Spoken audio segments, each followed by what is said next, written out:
All right, test. We good? Okay. All right, thank you everyone for being here. We're very, very excited about this year with the ReliaQuest Bowl, especially because it's our 40th anniversary of a bowl game here in Tampa. We've been called in a few things, but we have a tremendous title sponsor, locally born here in Tampa, ReliaQuest, a global security company that has titled it now for the 4th year in celebrating our 40th bowl game this year. Coach Ferentz, you've seen a few of those. But we're very, very excited about that. We're going to have a great day of weather tomorrow. It's going to be football weather. A little chilly for us in Florida, but great football weather, so we're very, very excited about that. This morning, we have not only two tremendous teams here that's going to put on a great show tomorrow, two very, very talented teams, two top 25 teams, but also we have two of the best coaches in the college game. Coach Ferentz, as most of you know, is the set a record for most wins ever by a Big Ten coach. He's also, I think, 27 years at Iowa, I believe, longest tenured coach at one location, which speaks a lot, not only to the university, but to his success. And we also have Coach Lea here, who is the A. Robinson Coach of the Year this year. Tremendous with his resume as well, but just the fact that we have the two fantastic coaches leading these two terrific programs. So we're very, very excited to have them here today. I'm going to ask each of the coaches to make a brief opening statement just on their week here and whatever they'd like to say in regards to the preparation. And then we'll open it up to questions from the media. So as the designated home team, Coach Lea, Vanderbilt Commodores, we'll let you go first. Thanks. Well, thank you, and it's such an honor to be with you guys this afternoon. I appreciate it. I want to start just by saying what an honor it is to share a stage with Coach Ferentz. I think there's a few guys in our profession that are considered to be the highest level, and certainly Coach is a part of that group. What he's been able to build at Iowa is honestly everything that we want to build at Vanderbilt, including the long-term stability and the sustained success. And we know we have a really tough opponent tomorrow. I think that makes this such an exciting game. I think there's similar DNA strands in both programs. But I just have such a respect for Coach, how he's done it for as long as he's done it, as high a level as he's done it, and done it the right way too. So our team is really excited to be here. This is a great next step for our program. And we are grateful to the ReliaQuest Bowl. We're grateful to Jim and the ReliaQuest Bowl staff.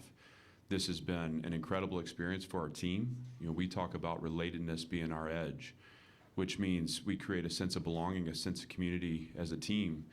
And to have a week here, to be able to spend this time together has been so meaningful to us. This is Team 5, my 5th team at Vanderbilt, and this has been a really special one. This has been a record-setting team for us, an historic team. And tomorrow is our final climb. And so there will be some sadness in that, just like there are with all endings, but it'll be a great way to celebrate the accomplishments this team has had and the time we spent together. This week in Tampa has certainly been foundational to that celebration. And we're really excited for the opportunity to play one last time. We're healthy. We're excited, obviously, with the exception of Eli Stowers, which we talked about earlier in the week. We expect everyone to be there, ready to go. We've had a good week of prep. And, again, I think what makes this most exciting to us is the opponent we're playing against and how tough and challenging the game will be. But, we know we need to be at our best tomorrow, and we expect to be at our best. And again, excited to share the field with Iowa and Coach Ferentz. So thanks again for having me, and just know how grateful that Vanderbilt is to be here. And, again, thankful to the ReliaQuest Bowl for including us. And hopefully we play at a level that represents how grateful and appreciative we are to be here. Coach Ferentz. Appreciate it, Mike. Thank you. First of all, just, good afternoon. Really excited to be here, like Clark. And it is a great opportunity for both our teams, and I think we're well aware of that. Our first trip was after the 2003 season, and a lot of things have changed. A lot of things have changed in college football, certainly. The one thing that hasn't changed is just the experience here. It's been first class all the way. Jim and staff do a great job. Glenn and the folks at ReliaQuest have just continued a great tradition. And on a personal, it was kind of exciting for me just in that not a player on our team had been here before. We weren't here since the 18 season. So it was kind of fun coming down here knowing that our players were going to have a great experience. And everyone I've talked to has just thoroughly enjoyed it. So appreciative of that, and just, kudos to everybody involved with that. Bowls, just say a word about that too, just talking about changes, more and more with each year. You talk about, the value, you hear talk about the values of bowls and, how much does this game mean, all that kind of stuff. And I just, it just makes me shudder a little bit in that, I still think it is special. Maybe I'm outdated a little bit, but every opportunity a team has to compete is special. And when you get the chance to play in a bowl game where you're together for another month as a team, you get one more chance to compete together and stay in a really nice city, in a really nice place, and get treated really well. I don't see how it's a bad deal, but if you enjoy competition, which I think is what college football is all about, it's hard to minimize the importance of these games. So we're just absolutely thrilled to be here. And as much as the playoff system continues to change and all that, I'm pretty sure one thing at the end of the day, there's only going to be one champion, no matter how many teams we invite to the dance, all that stuff. So, if that's your sole goal, which we all start that way, obviously, but there's a lot more to what's going on in football than that. So to that point, just, again, really excited to be here. The game itself, and Clark talked about that, and I think we probably see it both the same way. My sense is both teams are really excited to be here. Very few people opting out of the game in this game, which is also another trend. I go back a couple years ago, we had one of our best players, Sam Laporta, opting in, coming off a knee surgery, had a scope late in the season. He fought his ass off to get back in and play up in the Music City Bowl, and I think that's more of the type of player we tend to have is guys that like to play and want to get out there and compete. So I think you're looking at two teams that are really going to work hard and have worked hard. They've earned their way here. And when you look at Vanderbilt, just what an outstanding job they've done. Clark's been there and just methodically built that thing from my vantage point, outsider looking in, built it internally, and then complemented the team with the portal, which is today's football. But when you watch them play, it's hard to find them not playing hard in any game that they've competed in this year. They just had a great season. You don't luck into a 10-win season. There's no way to do that. So it's a real compliment to Clark, his staff, and their players. Obviously, offensively, they're a very explosive football team, scored a lot of points. The quarterback is the featured player there, no question. They're quarterback driven, but it's a lot more than that. That's oversimplification. They've got a really good offensive line.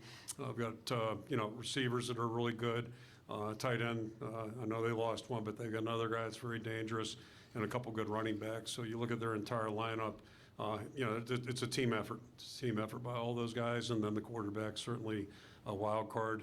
Defensively, they make it tough to run, and they don't give up a lot of points. It's 23 points, and to me, that's the only stat that really matters in football is, points scored and points allowed, and they've done a great job there. And then you watch special teams, and their players see the value in special teams that have bought in. That's very, very clear, too. So, bottom line, it's we're going to have to be at our best to have a chance to be competitive in this game, and that's what we've been trying to work for. Bowl games are interesting, different than anything you do during the season because you have that period where you're playing, but you don't know who you're playing. Then you figure out where you're playing and who you're playing. But even then, you still have a lot of time. So you're practicing, just trying to stay in football shape a little bit.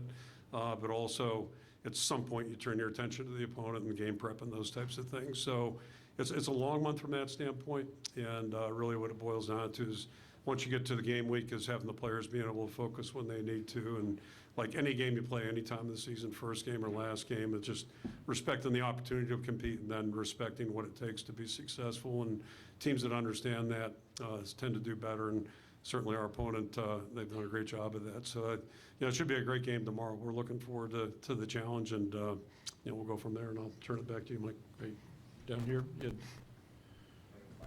Yep. I'm sorry, Victoria.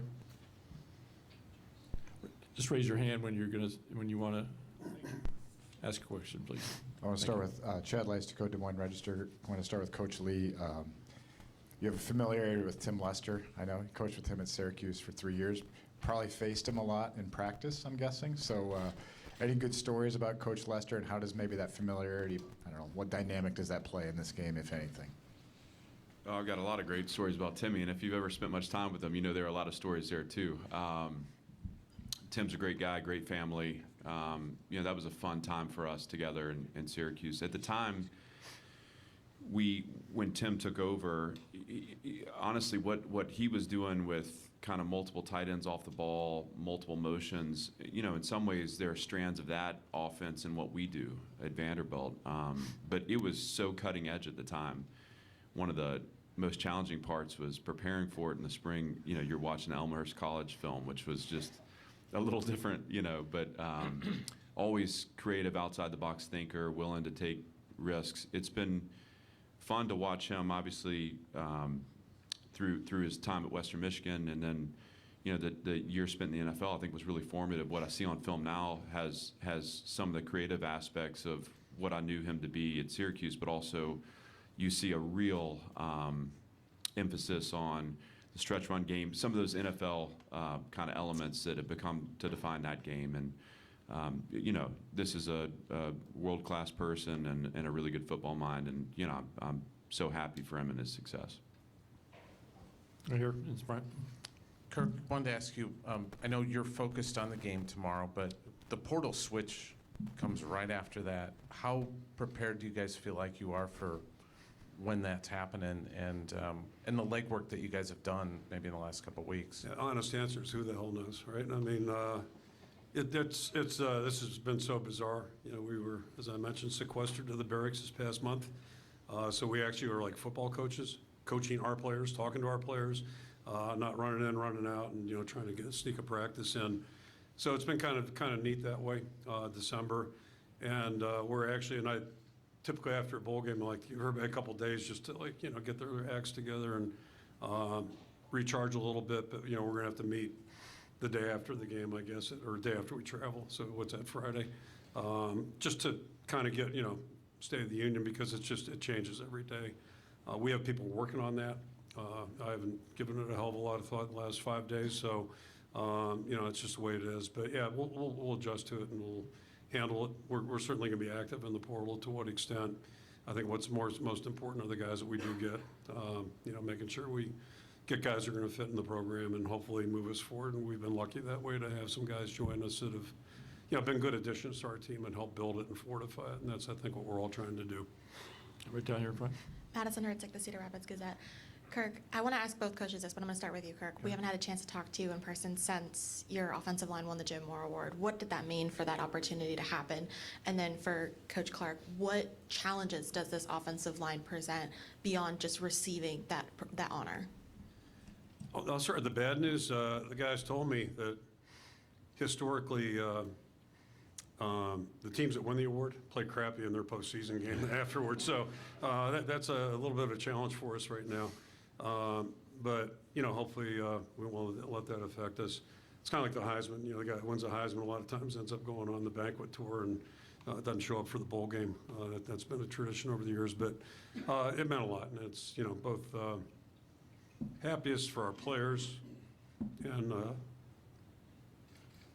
George Barnett's just done a great job, and it's people in our area know we went through some bumps in that area, that offensive line a couple years ago, and attrition, injuries, we've been through it. Guys maybe that you were counting on didn't play quite the way you want, but that's football. It happens at all positions. But the way they've all stuck to it, and you look at our seniors, they all got good stories. All three of the guys that are doing that have got great stories, and the two guys that graduated last year are both playing on NFL rosters right now, Mason and Colby. So it was a pretty good group last year, and they took it another step with Pieper and Locke jumping in there. But we're going to have another challenge Friday. The season's not over. I say Friday. Whatever the hell did. To me, it is Friday. Tomorrow's game day, so I've got myself brainwashed there. But anyway, it's going to be a hell of a challenge for us, and we're going to have to play well. These guys make it tough on you. Yeah. Right here in the second row. For both coaches, and a little bit of a lighter question. There's a plethora of sports movies out there, and there's a bunch of actors playing real-life coaches. If someone had to play you, Coach Ferentz, I'm seeing Tommy Lee Jones, and Coach Lee, I'm seeing Billy Bob Thornton, minus the hair, of course. But who would you have in mind to play you if the film came out? I do know who they both are, but have not watched a movie in a long time, except for ones that are like, old-time movies. So, yeah, that's one I haven't given thought to, but I'll leave that to the people who do that to figure that out. Yeah, I was thinking Brad Pitt, honestly. I don't know. It's when I look in the mirror, that's what I see. You see Billy Bob Thornton, I guess. I don't know how to take that.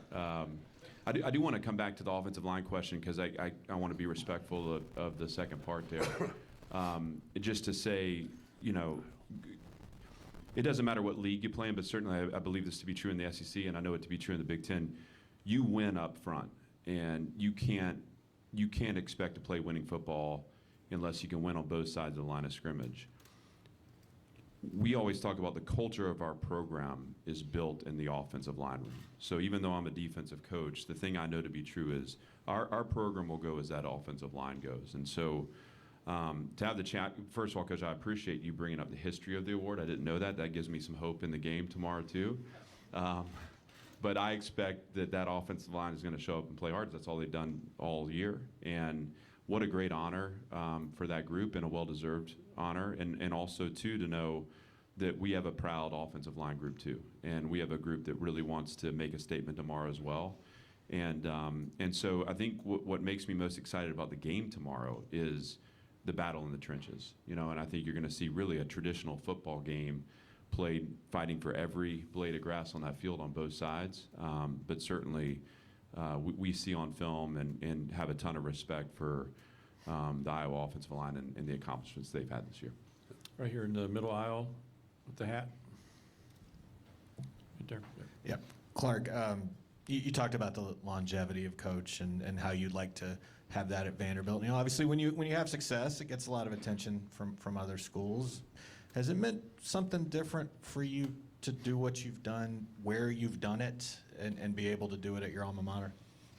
Different in terms of just help me understand, just in terms of the attention it's gotten, or The pride you take in Yeah. what you've been able to do. I think Gentry, one of the greatest parts of this for me, I mean, and you've been there and you've seen it at its lowest points. Anyone who was around the program in 2021, 2020, before I got there, pandemic year, then 2021, my first season, knows kind of the depths of where this program existed.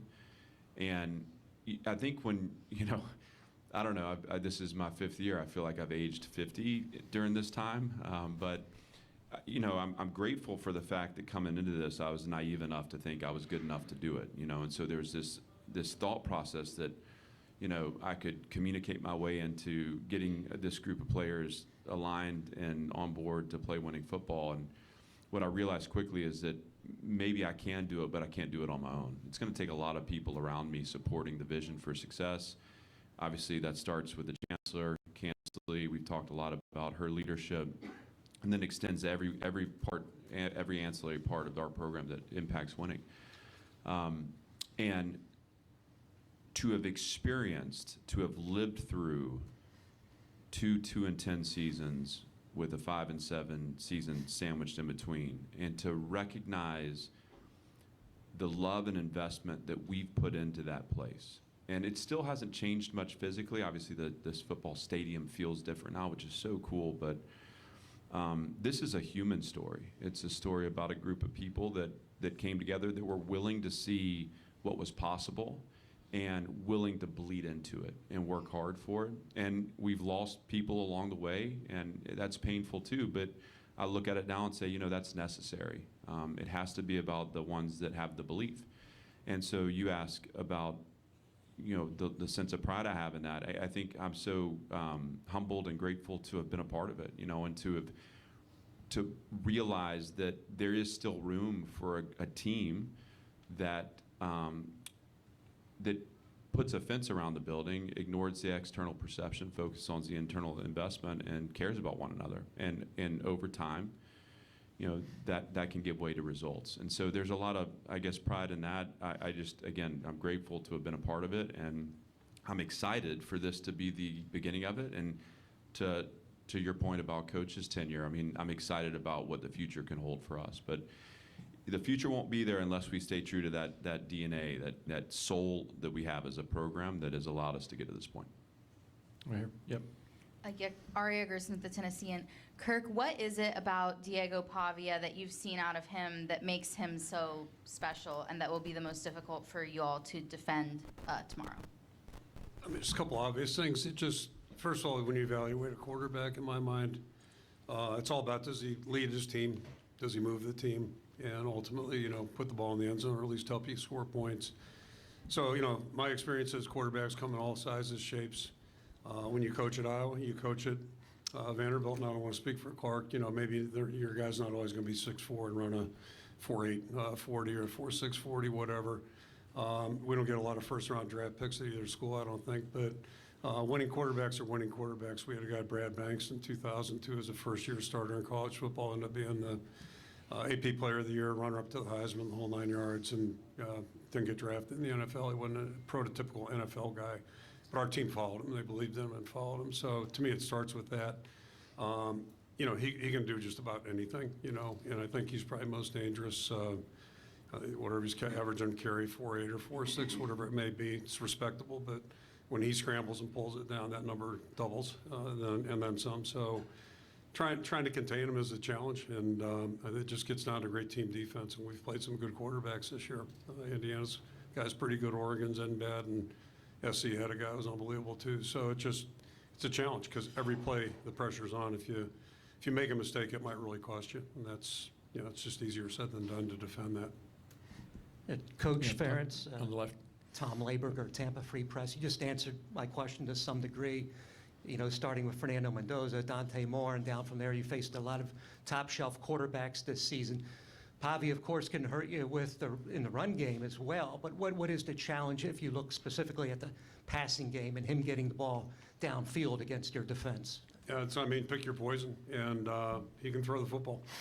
It's, you know, if there's one disadvantage he has is maybe trying to throw over the line, you know, in those situations where he's trying to get the ball maybe in the middle. But, you know, he's elusive, he's on the move, and when he breaks contain or, you know, those kinds of things, typically bad things are going to happen. So, you know, you're trying to be aggressive against a guy, but you also have to be really careful. And that's, again, it's like walking on ice in some ways. It's just really tough to navigate and negotiate against a player like that. And again, any play that he is involved in could end up badly for you defensively if you're not, like, you just got to stay with your coverage and you got to stay with the rules of the defense. Yeah. Question down here in front. Oh, in the back, sorry. Yeah, thank We'll you. get you next. Jerry Mackey, the chairman of the John Mackey Award. When I sit here, I look at legendary coaches, future and established. How do you see each other when you look at your success, you turn around the programs, and being able to recruit quality young men that goes out into the world and be more productive? So what I'm saying is that we have a young, up-and-coming coach, and then we have a seasoned coach that has been there and have been through the wars. How do you see each other, similarities? Is it the secret sauce is that you have great tight ends that come to your school? Well, you know, one of the things that I think every place is a little different. Every coach is a little different. It's so important as a coach to stay within your personality. I mean, the coaches I have the most respect for are the ones that, you know, have a commitment to the foundational aspects of good football. You know, what it looks like to play good football, and there's an intensity, there's a physicality to that, and so I'll never be Coach Ferentz because we can only be who we are, but boy, do I admire the identity that his program plays with. And I think, you know, obviously the tight end position becomes important at both places, and has been featured in both places, and yet what I believe to be true about sustaining and building a winning environment is when you have identity and you stay true to that, it serves as filtration for the people that want to come into your program. And I think if you look at our rosters, that there is a difference in how we've built our teams. I do believe there's a common thread in the fact that both teams play with spirit and identity. And to me, that starts with a commitment to being true to who I am and making sure that in the recruiting process, it's less about trying to convince someone to come be a part of it. It's more about being authentically who we are, being genuine, genuinely who we are, and allowing that to either draw someone in or communicate to them that they need to go somewhere else. And I think that would be, again, when I watch Kirk's team play, and when I think about it, and again, this starts with looking at his coaching staff. I mean, the first day I sat down and looked at the years invested at Iowa among his staff, I thought, my God, is this different? This looks different than any other program in the country. And then you look at their team and you realize how many of their players have been developed through 3, 4, and 5 years in that program. That looks different. And what you see in results then is a commitment to exactly who they are, an awareness of what their identity is, and I believe that they let that speak for itself and it draws the right people in. I hope the same will be said about Vanderbilt as we continue to search for consistency and results. So, yeah, the tight ends, on that topic, I'll start there. And our local folks know this, but my wife in the 80s, anytime we lost a game, I'd come home and she'd say, you guys didn't throw the ball to the tight ends enough. And the sad part was she was usually right. And she says she doesn't know football. She knows it pretty well. But it's just, for whatever reason, it's been part of our DNA since my time, going back to 1981. And I think it's interesting if you study it, too, just to follow up on what Clark's talking about in terms of recruiting. Think about a guy like Dallas Clark that was a walk-on at Iowa. George Kittle was going to Weber State, and we recruited him only because I coached his dad in 1981. I also knew his mom was a great basketball player. That's where the athletic genes come from. But he developed later after he got drafted, I think, 5th round. And that's about what he was, but he's obviously grown since that time. Sam Laporta, we almost didn't take. That's how smart we were. So we've had a lot of guys. T.J. Hawkinson was on the scout team his first year, the entire year. And then after 2 more seasons, it was the 8th pick in the draft. Noah Fant was heavily recruited. We don't get many guys like him. He could run like that back then, still runs really well. So it's like, just there's a lot of different stories with every guy, but it's about getting the right guys in your program. And I think that's how we have to recruit. We can't have a, mandated like 6'5", you got to be 6'5", whatever board, because it'd be pretty, all those guys go to Michigan, Ohio State, and, we'd be playing with nobody. So you have to try to look beyond. You have to try to look beyond. And then just talking about, Clark, and again, I'm an outsider just looking, just like he's looking at our stuff. One thing I really admire, he just referenced he went through a couple 2-win seasons, and I know our first 20 games, it was like a body count every time we lost a game. Hawkeyes are now 2-19 under Ferentz, 2-20, and that's who we were for that first 20-some games. And unfortunately, I'm the old guy in the room here. Going back to who should play me, I was thinking about maybe Clint Eastwood and the Mule. Was he like 97 in that movie? That could be me. So anyway, and he said that movie, I think his best line was, the only people who won't live to be 100 are the people who are 99. So hopefully I can identify with that someday. We'll see. But it's just it takes time to build a program, and not everybody understands that. I'm looking around right now. I'm just horrified what I see in terms of decision making across the. It's not going to change. Like, I'm not naive. I get that. I feel fortunate. I feel bad because I got 3 kids in the family business, 3 boys, and I just worry about the world in front. Because what can end up happening, you just start chasing the wrong things, and that's a shame. It's a shame, but it takes an administration, takes people that understand. Like, it takes time to build things that are going to be sustained and last. And the other part of that equation is not every day is going to be a good day, and not every season is going to be a great season. So can you weather that and correct problems instead of like just throwing everything out and trying to start over again? But that, you talk about old-fashioned thinking. That's where it is. But I'm stubborn. That's one of my better qualities, probably. Yeah, right down in front here. Hey, Kirk. We normally talk to you 4 days before a game. Obviously, we catch you here 24 hours before a game. And you've often said, whether you sleep well at night on Friday, depending on how you guys practice this week. So do you feel like the way you guys have prepared for this particular game, you're going to sleep well tonight? Put me on the hot seat there. So, yeah, that's what I was alluding to with the month. The bowl game month is weird. So you're happy some of the time, you're not happy some of the time. And then, coming off our first real work day, Tuesday practice today or this week, I just felt miserable, quite frankly. But then you get back and you watch the tape, and it's one of those old axioms: never is bad or never is good. It was actually a decent workout. And then we got better the next day. But today everything was pretty clean. But, it's not all that doesn't matter if you don't show up with the right mindset, and we're going to need that tomorrow because of the game we're in. But I feel okay. I think we're fairly healthy. But you're always afraid to feel too good just because, the 8 million things that could go wrong, well, all too well. Questions? Anybody? Yeah, right here. Right here. There you go. For both coaches, and Coach Lea, you first. You want to be one of those 12 in the college football playoff, but if you can't be, is there a better place to be on New Year's Eve than Tampa at noon in the ReliaQuest Bowl? Well, no. I'm going to mess this up. I think this is the second time that Vanderbilt's played in a Florida bowl game. I'm almost certain that's true. To have a New Year's Eve game. Kirk mentioned this earlier in his opening remarks. And there's so much going on right now in the national conversation around bowl games and playoff, and I'm sure it's going to be an off season to remember that way. But I believe there are no mistakes. I think our team strived to be one of those 12. That was a goal of ours, obviously, and I think to start the year, we may have been the only ones that believed we could do it, and as the year went on, we brought some more people on board into that belief, which was that was a fun experience. We didn't do enough.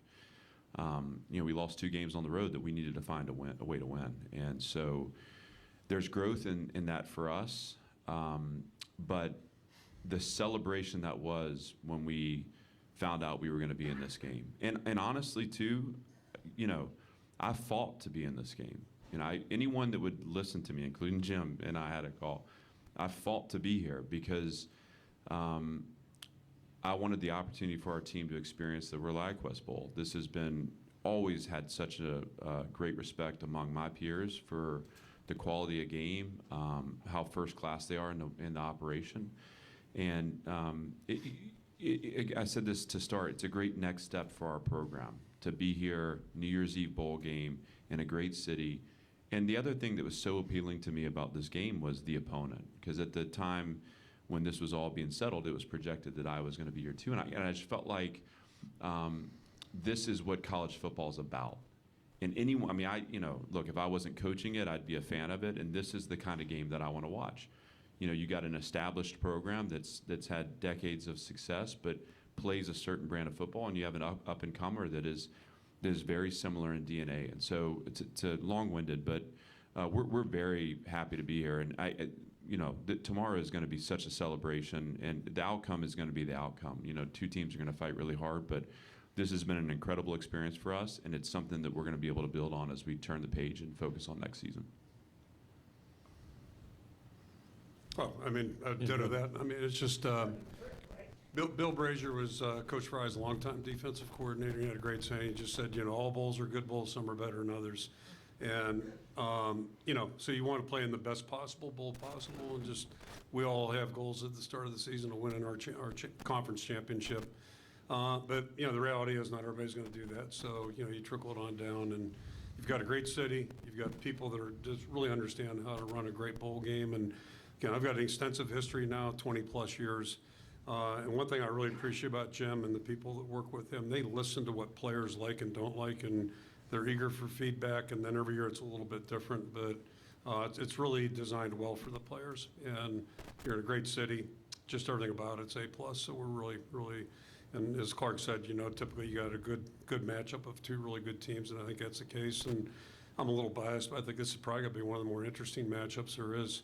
You got two really good quarterbacks, both seniors, that have been really impactful with their programs, but 2 really good teams just competing. In the back there. Hi, Kirk. Jonah Krell with WQAD. Throughout the season, you've talked about how proud you are of this team to just continue to push forward amid some of these tough losses. For you personally, what would it mean for you to see your team get a win over a ranked team and finally get over the hump? It'd be great.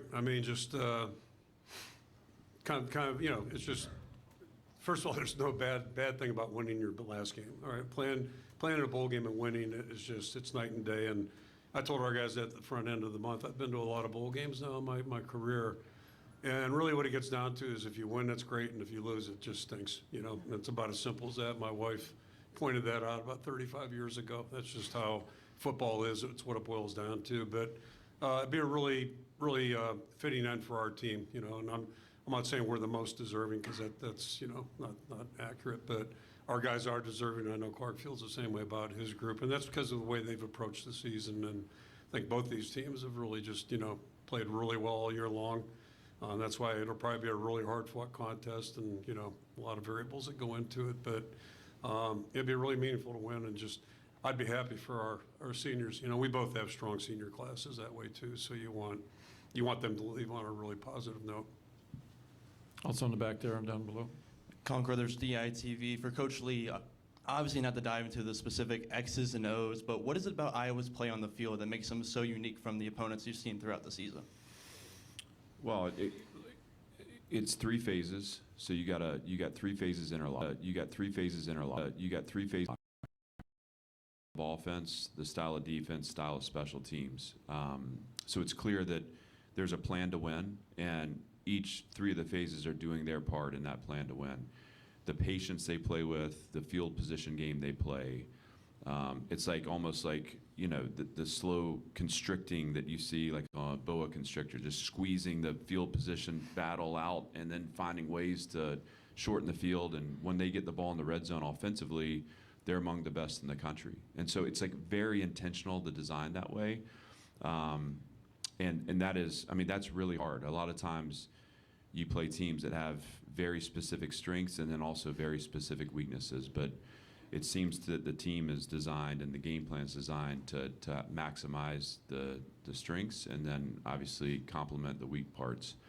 But all that's great. I think the thing that stands out most to me when I watch the film is how hard they play. And I mean, that's all 3 phases.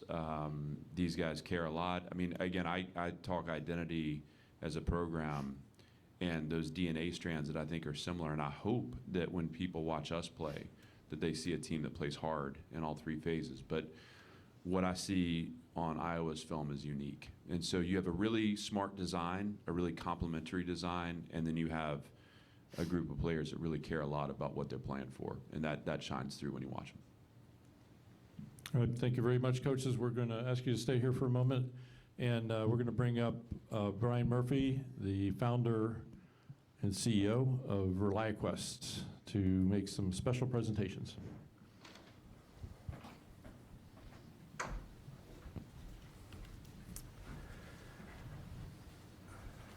Thank you, coaches. Really appreciate the athletes being here, team, staff, everybody traveling in Tampa, and we're going to offer up some good weather tomorrow and have a good game. So we appreciate that. Also appreciate all the ReliaQuest Bowl staff and team members.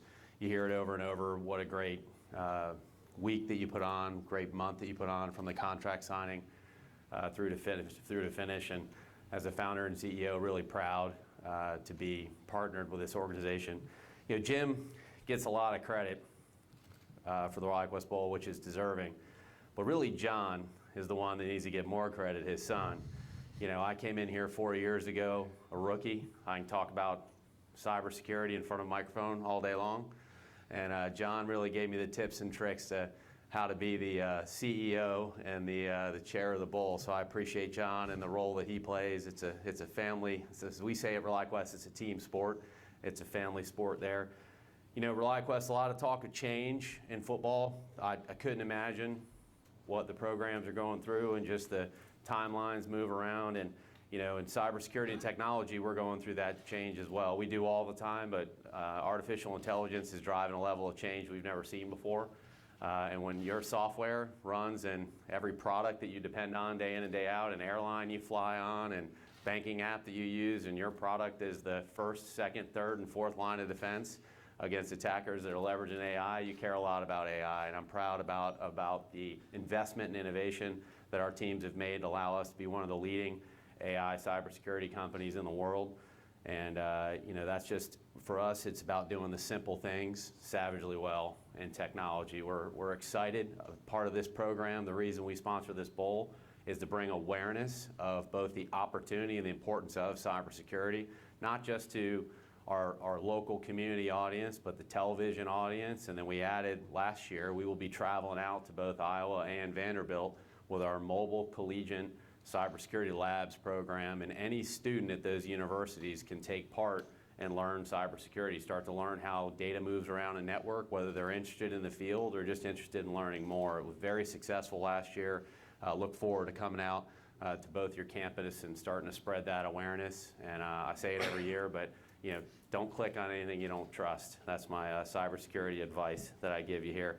We wanted to do something a little different. We have a thing at ReliaQuest. We say security is a team sport. We talk about it all the time. We can't protect our customers if they don't work with us, and we have to work with them. And it's about being world class in the moment, being where our feet are, and keeping the main thing from a threat perspective.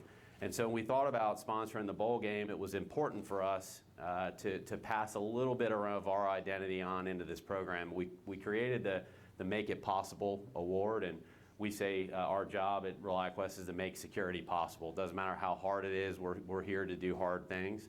And so we wanted to give the teams an opportunity to look at, as the players vote for their own player, and just as a team decide who their Make It Possible player of the year was. And for us, that's about attitude, energy, and effort. Who brings that day in and day out. Doesn't matter whether you're going to be a top NFL draft pick or this might be your last game. It's just who brings that in the team. And we all know in our respective areas who those team members are. And we wanted to bring a little bit of our culture here at ReliaQuest into the ReliaQuest Bowl. And so I want to welcome up the winners.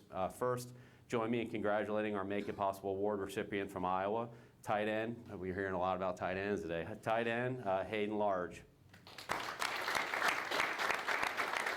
According to his teammates, Hayden was selected due to his many contributions to Iowa football, the University of Iowa, and the Iowa City community. A selfless individual who is always accountable to his team and to his teammates. Hayden has demonstrated the tough, smart, physical, and together characteristics that every Hawk strives to emulate on a daily basis. Congratulations, Hayden. I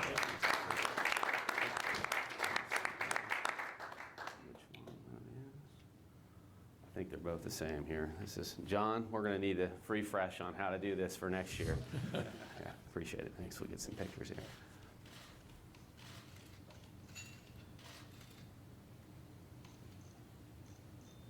Great. Thank you, sir. Thank you. Congratulations.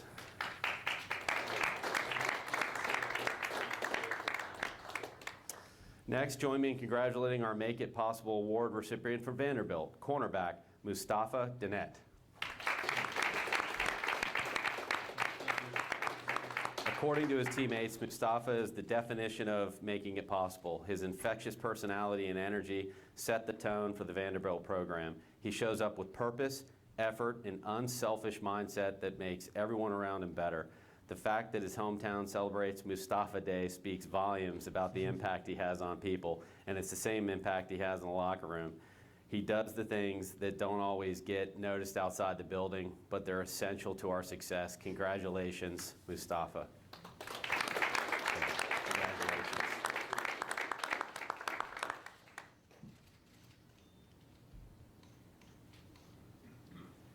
Congratulations. Thank you, Brian. And thank you, everybody, for being here. Thank you, coaches, and let's have some fun tomorrow. We'll get a picture of the coaches and the kids up here real quick, and then you're all set to go.